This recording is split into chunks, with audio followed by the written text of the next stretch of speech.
Meet 3-year-old Alexandria-Marie Deane, an otherwise normal, adorable little child, with the exception that, since the age of 6 months, Alexandria has been fighting a very difficult battle with her health.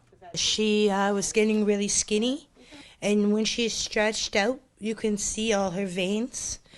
And I told my husband, I'm like, something's wrong.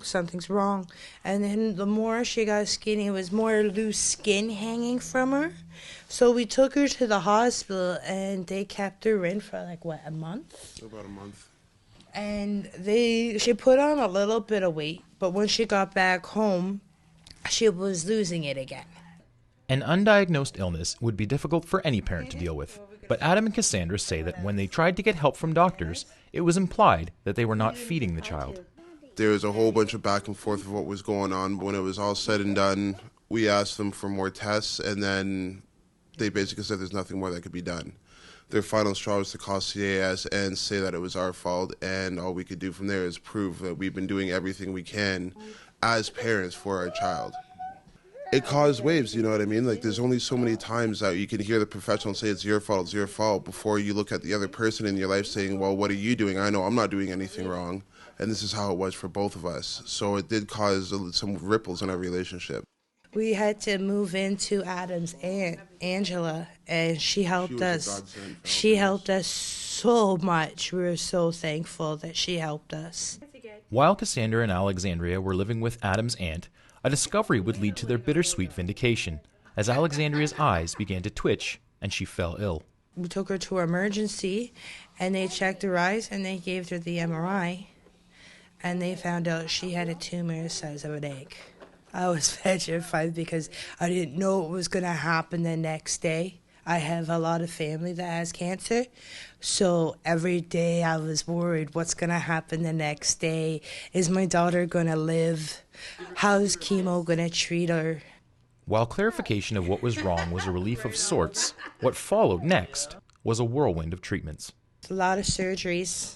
We've gone through, 6 or 7 surgeries now? There's been quite a few.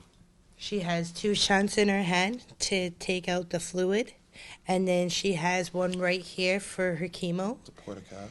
And then she has a feeding tube. G-tube. And then she went for 2 surgeries on her tumor already. The last one, they took out 50% of the tumor. Finally, some good news for the family, as Alexandria also responded quite well to the many weeks of chemotherapy, and the news that she may be able to lead a normal life. How are you feeling, Alexandria? Good. You feel good? Yeah?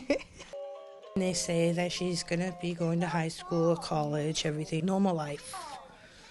That's all we can really hope for, is that she lives as long as she can and everything's proper for her. From what we're being told, she's going to live a long, happy life.